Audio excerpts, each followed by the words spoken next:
तो ऐसे लॉकडाउन में ऐसे शुरू में मैं जुड़ी थी, सर जी उषा जी दीदी ने बताया था मुझे। तो ऐसे क्रिश्चियन रीति से थे हम लोग, जैसे नहीं जानते थे परमेश्वर से कैसे चलना चाहिए, क्या करना चाहिए। जैसे घर में भी बहुत सारी दिक्कतें हैं। चर्च में हाँ हाँ हाँ हाँ पादरी जी बताए हाँ। तो ऐसे हस्बैंड भी ऐसे ड्रिंक करते थे और बहुत ज्यादा ऐसे बाहर रहना, घर में टाइम नहीं देना बच्चों को भी, और ऐसे सैलरी घर में पैसे पानी जैसे कमाते थे तो ऐसे बिगाड़ते थे, कुछ भी नहीं ला के देते थे घर में। ऐसे बहुत ज्यादा दिक्कतें थी। ऐसे थोड़ी छोटी छोटी चीजों पे प्रैक्टिकल करना शुरू करा, बताया दीदी ने, अंगीकार किया ऐसे कोई गुरु जानकर। तो ऐसे बहुत छोटी छोटी चीजों से फिर होना शुरू हो गया। तो ऐसे पति भी बहुत अच्छे हैं और बच्चों पर भी ध्यान दे रहे हैं, और जितना भी मिलता है ला के घर में देते हैं। और सच में बेटियां हैं, मेरी 3 बेटियां हैं। तो ऐसे बेटी को ऐसे हम 15,000 कमाते मेरे हस्बैंड, तो ऐसे इतने अच्छे स्कूल में तो नहीं पढ़ा सकते थे, लेकिन परमेश्वर ने इतने अच्छे स्कूल, 1 लाख रुपए खर्चा उसका, तो ऐसे फ्री करवाया परमेश्वर ने। और मेरी बेटी जली थी, तो ऐसे सोचा था कि ऐसे सरकारी में तो नहीं पढ़ाना, तो ऐसे पूरी बॉडी ऐसे उसकी थी, बहुत अच्छी है, पर परमेश्वर ने उसे भी बचाया, बहुत बड़ा काम किया है, तो बहुत अच्छी है। तो ऐसे उसको इतने अच्छे स्कूल में परमेश्वर ने पढ़ने दिया। और सच में मेरी चाहती कि सर जी से मिलना है मुझे। तो सर जी से भी मिला है आज, बहुत बहुत धन्यवाद परमेश्वर का। और चाहत करती हूँ कि सच में परमेश्वर मुझे इतना तेज करो और भी आगे बढ़ाओ कि मैं सच में आपके वचनों में बहुत तेज होकर दूसरों को भी बचाने वाली बनूं। गुरु मसीह के नाम से धन्यवाद। आपकी गवाही जो लीडर दिया परमेश्वर, हाँ लीडर भी दिए, 2 लीडर मुझे, जैसे मैंने चाहत की थी। एक छवि जी हैं, वो हैं, और एक और हैं दुकान जो आंटी हैं उनका, और जैसे वो आ रही हैं अभी धीरे धीरे, जैसे 2 लीडर तो आ चुके। और मेरे परिवार वाले, मेरा भाई, मेरी मम्मी, ऐसे बहुत जन से परमेश्वर ने जोड़ा भी है उन्हें। मेरी मम्मी को तो ऐसे ब्लड कैंसर बता दिया था डॉक्टर ने ऐसे। तो सच में चाहत की हमने कि सच में ये तो परमेश्वर आपकी बेटी है, इन्हें तो कुछ भी नहीं है ऐसे। तो ऐसे वो भी नॉर्मल बहुत अच्छा है उनका भी। ऐसे चाची और भी जन ऐसे परमेश्वर से चाहते कि मैं तो और बढ़ती जाऊँ परमेश्वर में बहुत तेज। तो ठीक है, धन्यवाद आपका। तो ठीक है, नमस्ते सर जी, आपको भी और परमेश्वर का धन्यवाद कि ऐसे फिर से मौका मिला आपसे मिलने के लिए। तो इस बात के लिए भी पिता का बहुत ऐसे धन्यवाद करती हूँ। और ऐसे उषा जी हैं अगवा मेरे, जिनके द्वारा मैं ऐसे समय समय पे उत्साहित होती हूँ। और सर जी आप ऐसे ना टीचिंग भेजते हो, तो वो टीचिंग से भी हम ना ऐसे उत्साहित होते रहते हैं। तो इन सब बातों के लिए मैं पिता का ऐसे धन्यवाद करती हूँ। और सचमुच पिताजी ने ऐसे हमको इतने अच्छे अगुवा ऐसे इंडिया के लिए चूज किया, इसके लिए भी बहुत ऐसे धन्यवाद है। और गवाहियां तो अभी मेरे पास तो भंडार है, शायद सारा टाइम मैं ले लूं, क्योंकि अभी इतना सारा ऐसे कामों को अभी बिहार ऐसे परमिशन लेके गए और देखा वहां पर, तो सचमुच पिता का ऐसे ना बिहार को औरंगाबाद, हाँ औरंगाबाद की तरफ ऐसे गए, वहाँ परमेश्वर ऐसे लेके गए और ऐसे ना बहुत सारा कामों को परमेश्वर के देखा, कैसे कैसे परमेश्वर काम कर रहे हैं। तो कुछ ऐसे गवाहियां जो मेरे मन में उस समय से ऐसे बैठी हुई थी। तो ऐसे एक बच्ची का गवाही है, बच्ची ऐसे 2.5-3 साल की होगी और वो ब्लाइंड थी बिल्कुल, दोनों आंखें नहीं था। जैसे ये अंदर वाला जो चीज है ये नहीं था, उसके दोनों आंखों में नहीं था, आई बॉल नहीं था, नहीं था। जैसे ब्लाइंड होते हैं तो नहीं है, बिल्कुल नहीं है, बिल्कुल ऐसे अंदर कुछ भी नहीं था। तो दोनों में था, लेकिन ये उसके दोनों में था। तो जब ऐसे सरिता जी हैं वहां पर, जो परमेश्वर का लीडर है, वहां काम करती हैं, तो वो उनकी देवरानी की बेटी थी। तो जब सरिता जी के पास ऐसे परमेश्वर का वचन पहुंचा, तो क्या हुआ कि उन्होंने अपनी देवरानी को बताया। तो देवरानी ने ऐसे विश्वास किया अपनी बच्ची के लिए। तो ऐसे संसारिक में देखे तो कैसे आ जाएगा, क्योंकि ये तो बाई बर्थ ऐसे होती हैं चीजें। तो लेकिन उन्होंने विश्वास किया और हमने अभी उस बच्ची को देखा वहां पर। तो वो बच्ची के तो ऐसे एक आंख आ गया और वो देखना भी स्टार्ट कर दिया बच्ची ने। वो फोटो भी है हमारे पास में, हम ऐसे लेके आए। हाँ बहुत। तो ये बच्ची है और इतनी छोटी सी है ये बच्ची, और ऐसे परमेश्वर का भजन करती है। तो ऐसे पिताजी ने वहां पर ऐसे ना हमको दिखाया। तो पिता का धन्यवाद है। और भी ऐसे ना गवाही है। एक गवाही ऐसे है कि एक को कैंसर, यहाँ पर मैंने खुद ऐसे देखा, ऐसा फोड़ा था, बहुत बड़ा फोड़ा है ना।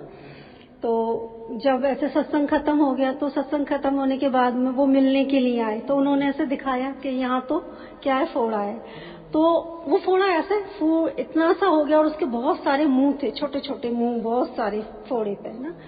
तो मेरा देख करके भी मेरे भी रोंगटे खड़े हो गए। फिर मैंने उनको ऐसे बोला कि तो उधर से कुछ बाहर ऐसे, हाँ, ब्लड और ऐसे मबाद टाइप ऐसे निकल रहा था, बस, हाँ, तो ऐसे निकल रहा था। तो ऐसे मेरा भी देख कर कैसे हो गया। तो लेकिन परमेश्वर का धन्यवाद है, वो भी ऐसे बहुत अच्छी हो गई। और एकदम से वहां लोग बता रहे थे कि ये फोड़ा उनका बहुत बड़ा था और होते होते वो अभी ऐसे छोटा सा रह गया है। तो पिता परमेश्वर का ऐसे धन्यवाद है कि वहाँ ये चंगाई भी ऐसे हमने देखा। और एक जन थे जो ऐसे ना ब्लाइंड थे, वो देख नहीं पाते थे, लेकिन अभी जब उनको सच्चाई उनके पास ऐसे गया, परमेश्वर ने ऐसे दिया, तो उन्होंने विश्वास किया। तो अभी 80% वो ऐसे देख पाते हैं अपनी आंखों से, 80% उनकी आंखें एकदम से ऐसे रोशनी ऐसे दिखाना शुरू कर दिया। तो पिता परमेश्वर का ऐसे धन्यवाद इस बात के लिए भी। और वहाँ सत्येंद्र जी के द्वारा, और सत्येंद्र जी को जो ऐसे जुड़े हुए हैं, तो और भी ऐसे लीडर हैं, तो वहाँ ऐसे बताया था। तो 2 लेडीज थे, सास और बहू, मदर इन लॉ, और तो दोनों के ही बच्चे क्या थे, ऐसे फिजिकली अनफिट थे, मतलब ठीक नहीं थे, वो ऐसे एबनॉर्मल। तो वो मतलब जैसे खड़े भी नहीं हो पाते थे और हमेशा बड़े हो गए थे, लेकिन हमेशा अपनी माँ की गोद में ही, मतलब माता पिता ही उनका, चल फिर नहीं सकते थे। हाँ हाँ, चल फिर नहीं सकते थे। हाँ, मतलब जैसे होता है ना, हमारा बॉडी जैसे स्टैंड हो जाता, वो नहीं हो सकता था उनका, ऐसे हालात था। तो दोनों के पास परमेश्वर का वचन एक साथ पहुंचा, सास के और बहू के पास, दोनों के पास पहुंचा। तो बहू ने तो मन लगाया कि परमेश्वर तो कर सकते हैं, ऐसे उनको बताया कि परमेश्वर तो कर सकते हैं, परमेश्वर ने ऐसे दिया है तो वो तो अच्छा कर सकते हैं, आप विश्वास करो। तो सासू जी तो मन नहीं लगा पाए परमेश्वर पर, और जो बहू थी उन्होंने मन लगाया परमेश्वर पर और विश्वास किया और संगति में भी आना जाना ऐसे निरंतर रखा। तो हमने वहां देखा कि जो एक बच्चा था, उन्हीं में का एक बच्चा तो अच्छा हो गया। वो बच्चा अभी ऐसे बैठने भी लगा, खड़ा भी होने लगा, और उसकी माँ अब उसको ऐसे गोद में नहीं रखती है। लेकिन वहीं जो सासू जी का बच्चा था, वो भी सेम एज का था, लेकिन वो बच्चा तो ऐसे अभी भी गोद में अपनी माँ के रहता है। तो उनको उस समय उत्साहित किया कि विश्वास आप भी करो, क्योंकि परमेश्वर तो भेद नहीं करते, तो आप भी विश्वास करेंगे तो अच्छा हो जाएगा। क्योंकि कब तक इस बच्चे को आप ऐसे गोद में रखेंगे, एक समय आएगा ना तो इतना वजन हो जाएगा, कैसे रखेंगे। अभी तो वो बच्चे 10-11 साल के थे, लेकिन अभी तो ऐसे एक ने विश्वास किया तो एक के द्वारा परमेश्वर और भी वहां पर ऐसे करेंगे। तो पिता परमेश्वर का ऐसे धन्यवाद है। और परमेश्वर ने बहुत सारा चीजें वहां दिखाया। जैसे हम वहां पर गए तो हम ऐसे देख रहे थे कि वहां यूथ बहुत है, यूथ बहुत है। और सर जी वहां जैसे यूथ को अभी सही डायरेक्शन नहीं है कि उनको क्या करना है ना, क्या ऐसे करना चाहिए। जैसे पढ़ाई भी है तो छोटे एज में लड़कियों का भी शादी हो जाना, और माँ बाप का मन तो ऐसे बस जहाँ थोड़ी सी बड़ी हुई तो ठीक है, ओके शादी कर दो। तो ऐसे मन में आया परमेश्वर इन बच्चों को भी ना ऐसे ना सही समझ और सही ऐसे बुद्धि, ताकि ये भी आपके साथ बढ़े, ऐसे वहां परमेश्वर ने लगाया। तो सचमुच परमेश्वर का ऐसा धन्यवाद है। परमेश्वर ऐसे लेके गए तो वहां और भी हमने देखा लीडरों को, लीडर कैसे चाहत कर रहे हैं। वहां नए नए लीडर ऐसे निकल के आ रहे हैं, लेडीज भी जेंट्स भी, और ऐसे परमेश्वर के साथ में कर रहे हैं वहां। तो हम भी ऐसे ना समय समय पे उनको ऐसे उत्साहित करते हैं, क्योंकि ऐसे नहीं जा सकते हर बार, तो जैसे जल्दी जल्दी नहीं जा सकते, तो हम ऐसे फोन के द्वारा भी उनको उत्साहित करते हैं कि कैसे ऐसे परमेश्वर के और भी आप कामों को करते रहो। परमेश्वर ऐसे आपको ना और भी ऐसे ना इसलिए नहीं चुना कि ऐसा वाला जीवन जियो ना, दरिद्रता में या घटी में कमी में, ऐसे जीवन को नहीं ना। जैसे बहुत सारा तो लोगों के पास बहुत हालात है, खाने में सिर्फ ऐसे दाल और चावल, उसके अलावा तो और कुछ नहीं है ना, तो ऐसे है। लेकिन मैंने कहा परमेश्वर के साथ में ना आप ऐसे चलना स्टार्ट करो, तो परमेश्वर ने तो अच्छा जीवन हर एक बच्चे के लिए रखा है। तो उनको ऐसे उत्साहित करते हैं और परमेश्वर तो और भी ऐसे ना करेंगे और ऐसे नए नए लीडर दे रहे हैं। और मैं अपने खुद का ही आज का सुबह का गवाही है जो परमेश्वर ने ऐसे दिया, बहुत धन्यवाद करती हूँ कि मेरे हस्बैंड, अभी थर्सडे का बात है, तो मैंने उनके लिए डिनर बनाया था और पुलाव बनाया था, उसमें तो मटर और सोयाबीन ऐसे था। तो ऑफिस में थे तो लंच किया, तो लंच के साथ वो मटर जो है वो सांस की नली में चला गया, सांस की नली में चला गया उनके, और ऐसे उनको बार बार खांसी आ रही थी। तो होता है ना जब कभी ऐसे खाना टक जाता है तो बार बार आता है, लेकिन हमने कहा ठीक है हो जाएगा क्योंकि ऐसा नॉर्मली होता है, कोई बात नहीं है। तो इतना ध्यान नहीं दिया। वो मुझे बोल रहे थे कि मैं ऐसे लंबा सांस ले रहा हूँ तो मेरे को दिक्कत हो रही है। तो मैंने कहा ठीक है हो जाएगा ठीक। उनको कुछ कुछ दे दिया खाने के लिए, मैंने कहा केला खा लो, चाय पी लो, दे दिया खाने के लिए। नॉर्मल खाना भी खा रहे थे, आराम से सोए भी थे। आज मॉर्निंग में ऐसे यहाँ आने से पहले मैं घर का ऐसे ब्रेकफास्ट और लंच दोनों तैयार कर रही थी, तो एकदम उनको खांसी आया, और खांसी के साथ वो मटर का जो दाना था वो ऐसे निकल गया, और वो इतना बड़ा, हाँ, और वो मटर का दाना इतना बड़ा हो गया था, हम फूल गया था वो, और बिल्कुल साबुत के साबुत। हमारी सोच में भी नहीं था कि वो ऐसे भी होगा। और ऐसे अगर संसारिक में देखे तो मेरा बेटा बोलने लगा कि ये चीज ना ऐसे चली जाती है तो फिर बड़ा होना स्टार्ट हो जाती है, और ये बहुत ऐसे प्रॉब्लम ऐसे हो जाती है, बगैर ऑपरेशन या उसके तो नहीं निकल सकता। या हमारी सोच में भी नहीं था कि ऐसे भी उनको प्रॉब्लम हो रही है। लेकिन परमेश्वर जानते हैं ना क्या चीज कैसे है, क्योंकि ये शरीर उनका बनाया हुआ है ना, तो कैसे निकालेंगे ये तो परमेश्वर जाने। तो ऐसे ना बहुत आसानी से वो निकल गया और अभी बिल्कुल ऐसे ठीक है। तो पिता का ऐसे धन्यवाद करती हूँ। और ऐसे ना बीते समय में अभी जब जैसे आपसे समय मिल गया तो परमेश्वर से बात कर रही थी कि जाना है सर जी के पास, तो मुझे तो आप परमेश्वर आप ऐसे ना उनके द्वारा बहुत उत्साहित करेंगे। और मेरा ऐसे मन में परमेश्वर से बात कर रही थी, क्योंकि हम जानते हैं जब हम अपने अगुओं के पास जाते हैं तो अगुए से जो मिलता है हमको, है ना, तो जब हम उनका एक छोटा सा पॉइंट भी लेकर के चलते हैं ना अपने जीवन में, जैसे उषा जी जब हमें स्टार्टिंग में सिखाना शुरू किया था, तो मैं ऐसे सत्संग वगैरह नहीं जाते थे, हम इतना समझ नहीं था, या ये समझ लीजिए उस समय हालात ऐसे थे तो नहीं जानते थे। तो उन्होंने एक पॉइंट बताया था, वो मुझे याद है। तो मैं तो उस समय काम भी नहीं करती थी, हस्बैंड करते थे, हस्बैंड 2-2.5 हज़ार का, मुझे ये एग्जैक्ट उनका अमाउंट भी नहीं पता कि उस समय कितना था, लेकिन अभी वो शेयर करते हैं कि उस समय उनको 2-2.5 हज़ार ऐसे मिलता था। तो उन्होंने ऐसे हमें उत्साहित किया था ऐसे बीज के विषय में। तो जरूरी नहीं है कि अगवा बहुत ऐसे ना आपको डीपली ऐसे आ करके बार बार बताएगा। आप एक पॉइंट लेकर के अपने जीवन में बढ़ते हैं तो उस बढ़ने के साथ साथ आप ऐसे ना सीखते चलते हैं और करते जाते हैं, तो वो ऐसे ना आप अपने जीवन में देखते हैं उसको। जैसे बीज तो छोटा सा ही होता है और एक दिन वो बहुत बड़ा हो जाता है, फलवंत हो जाता है। तो उन्होंने एक बीज बोया मेरे अंदर कि आप ऐसे सम्मान करो, है ना, परमेश्वर को। तो हम ऐसे बीज को बोते थे। मेरा पहला प्रैक्टिकल में हमेशा इस बात से उत्साहित होती हूँ, क्योंकि उस समय बहुत ऐसे नहीं सीखा था, क्या अन्य भाषा ये भी नहीं जानते थे, या भविष्यवाणी क्या ये भी नहीं जानते थे। बस एक बीज सम्मान ऐसे सीखा था कि हमको वो करना चाहिए और वो बहुत अच्छा होता है। तो जो भी ऐसे थोड़ा बहुत कहीं से अमाउंट आ गया तो अब ऐसे परमेश्वर को बीजना ऐसे स्टार्ट किया।